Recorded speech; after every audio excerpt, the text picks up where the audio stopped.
Hey guys, this is Vyom Joshi with Superior North. Welcome back to my channel. Today we will review Kinross Gold Corporation. Kinross is engaged in mining and processing of gold ore. We will review the company's annual report to get a better idea of its operating segments. Then we'll review the company's key ratios to get a better idea of its fundamentals.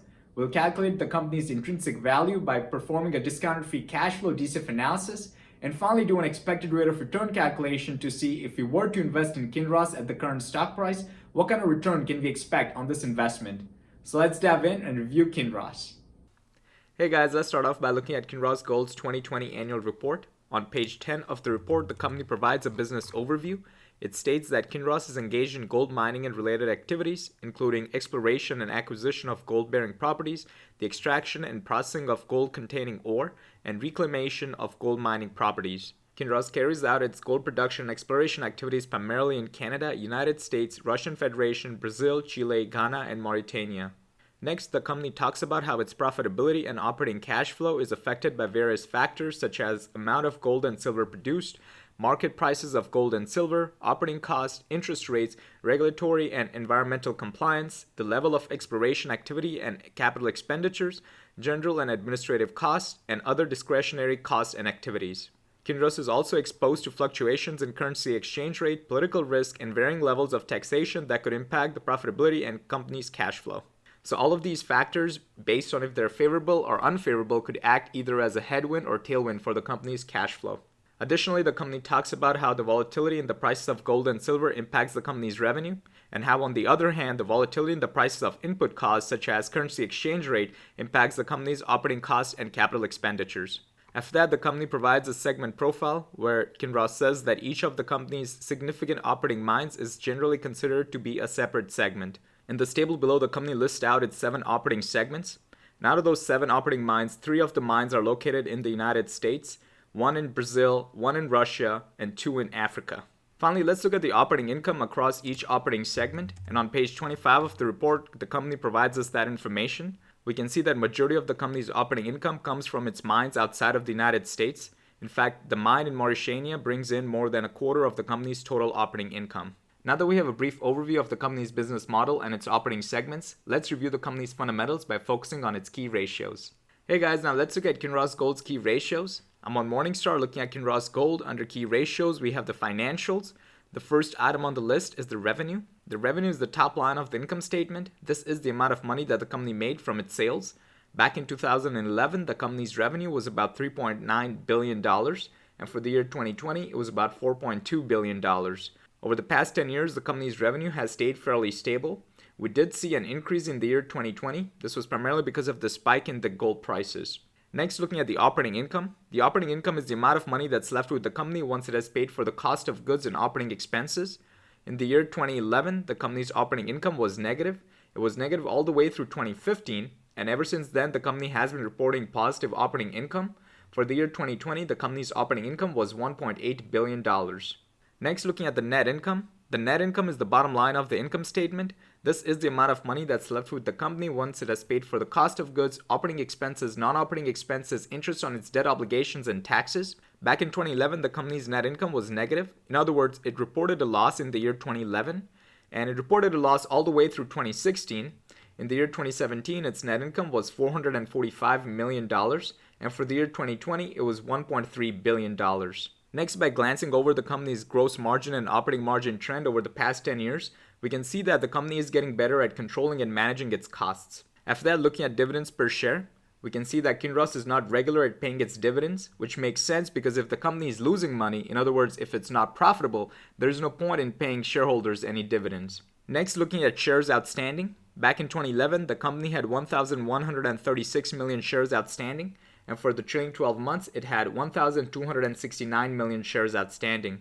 Over the past 10 years, the company's shares outstanding number has been increasing, and such a trend is common in the mining industry, as you would find a similar trend for Barrick's Gold and Newmont.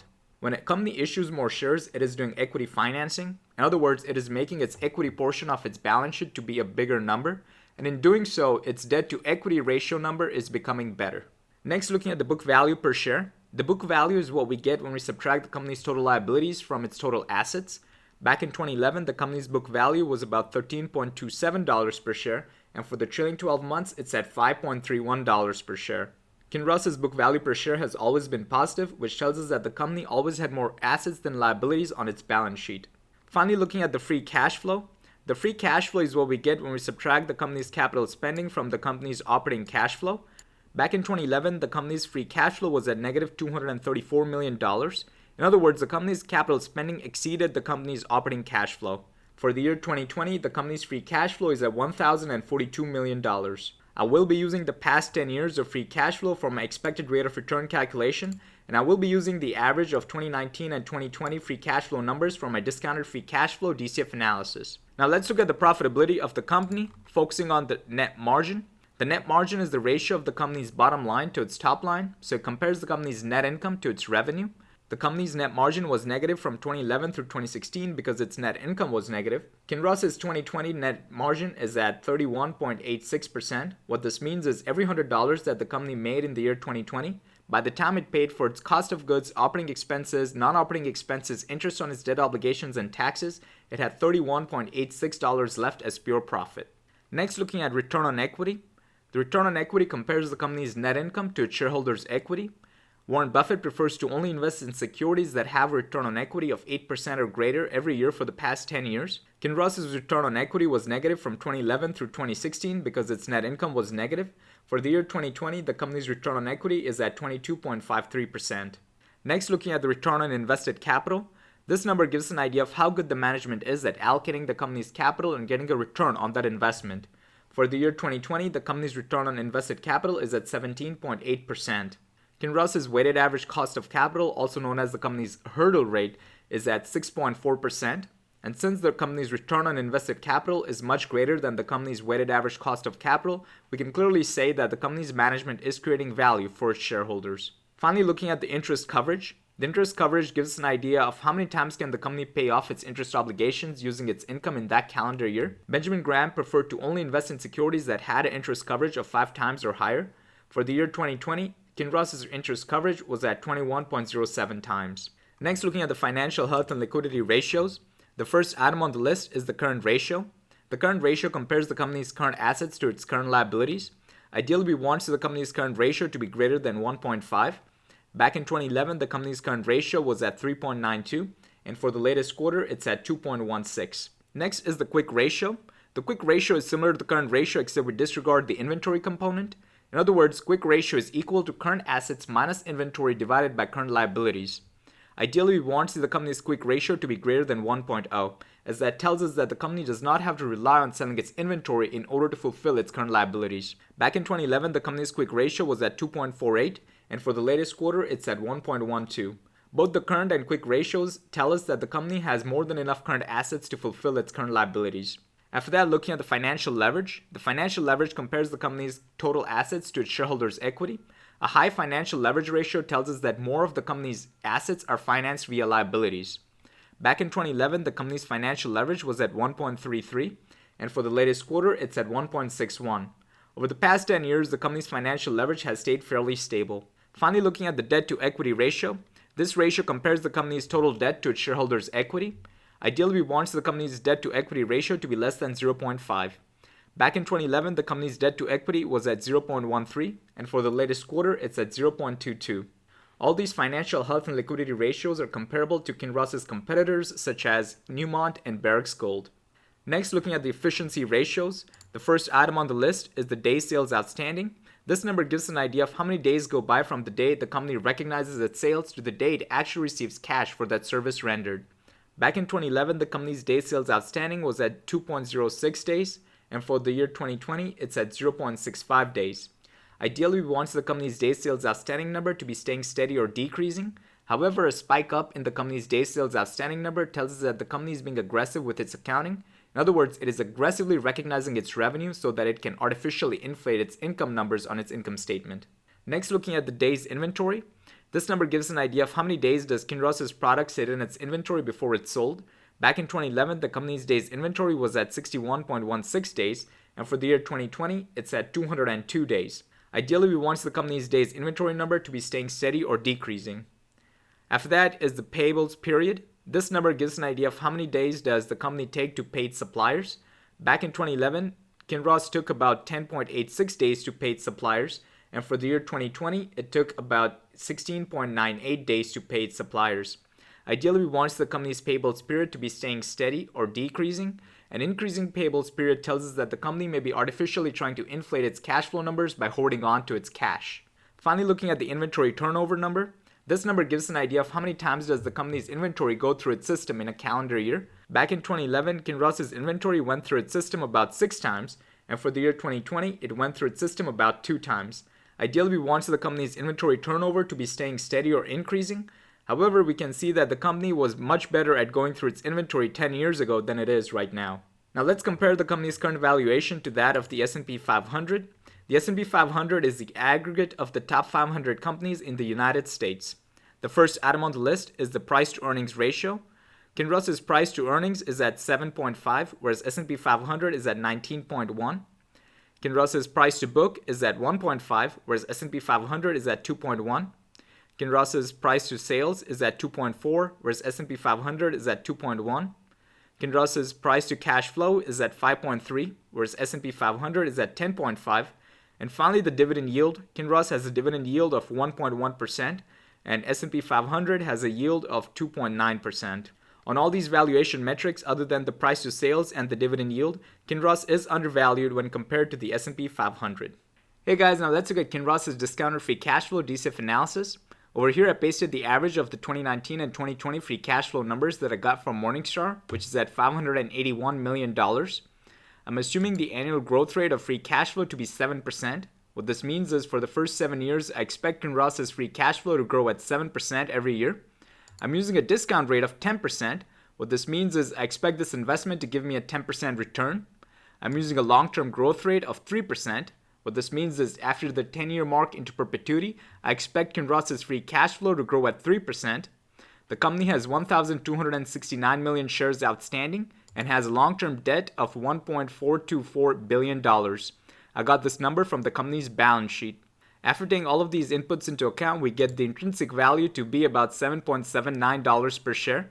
And when we compare this to the current stock price of about $8.1 per share, we can see that the current stock is trading about 4% above the company's intrinsic value. The way we calculate this intrinsic value is we look at what the free cash flows would be every year for the next 10 years. We sum up all those free cash flows, which come out to about $5 billion. Then we look at what the free cash flows would be from the 10-year mark into perpetuity. We sum all those up, which come out to about $11.3 billion. From this number, we subtract the long-term debt and divide by the shares outstanding to get the intrinsic value per share to be about $7.79. Now, if we disregard the perpetuity component, in other words, if we think that Kinross is only going to grow for the next 10 years and then it'll cease to exist, then we get the intrinsic value without the perpetuity to be about $2.82 per share. And if we disregard both the debt and the perpetuity, then we get the intrinsic value without the debt and perpetuity to be about $3.94 per share. Finally, we know that the company's weighted average cost of capital, also known as the company's hurdle rate, is about 6.4%.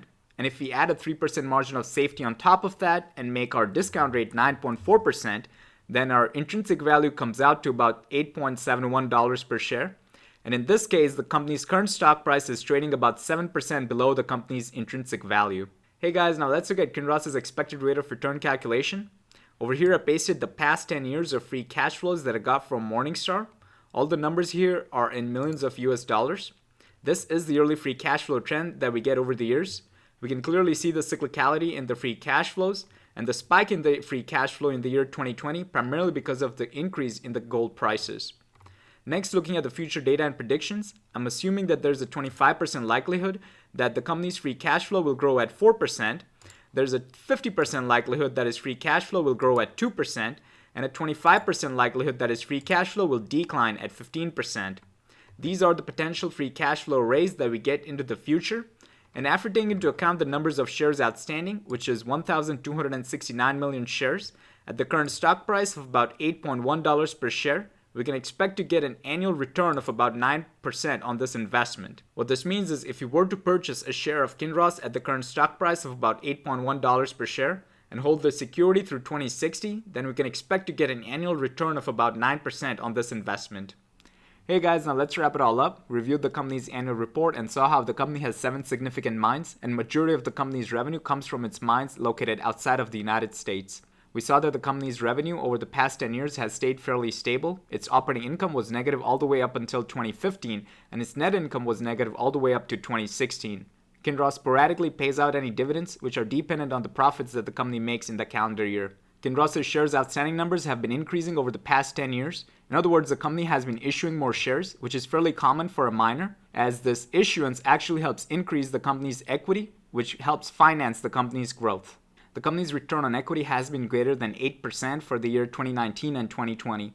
Kinross's return on invested capital is greater than its weighted average cost of capital, which tells us that the management is creating value for its shareholders. Additionally, Kinross's interest coverage is greater than 5 times. Next, when we looked at the company's financial health and liquidity ratios, we saw that the company has more than enough current assets to fulfill its current liabilities. Its financial leverage and debt to equity ratio are comparable to its competitors such as Newmont and Barrick's Gold. Next, when we compared the company's current valuation to that of the S&P 500, we saw that on most of the valuation metrics, Kinross is undervalued when compared to the S&P 500. After that, we performed the discounted free cash flow DCF analysis and found that when we used a 10% discount rate, the intrinsic value came to about $7.8 per share, and when we used a 9.4% discount rate, the intrinsic value was about $8.7 per share. Next, when we performed the expected rate of return calculation, we found out that if we were to purchase a share of Kinross at the current stock price of about $8.1 per share, we can expect to get an annual return of about 9% on this investment. Overall, Kinross's fundamentals and business model lacks the buy and hold forever appeal. The company's profitability and free cash flows are not very predictable as they're dependent on many factors including the prices of gold, the taxation policies, compliance with government, political risks, and so forth. However, Kinross's low-price stock meets that speculative appeal that Benjamin Graham talked about in Chapter 41 of the Security Analysis, and I made a quick 3-minute video earlier talking about the 2 concepts that Benjamin Graham talked about in Chapter 41. In short, if you're a speculator who believes that inflation is going to go through the roof and that gold prices are going to soar, then Kinross Gold is a better speculative bet than Newmont Corporation, even though Newmont is fundamentally a better company than Kinross. Hey guys, that is all I had for you this week. Hopefully you found this video on Kinross Gold interesting. If you like this content, please do like, share, comment, and subscribe. And if you have any suggestions as to which stock I should review next, please leave it in the comment section below. I will greatly appreciate it. Thank you.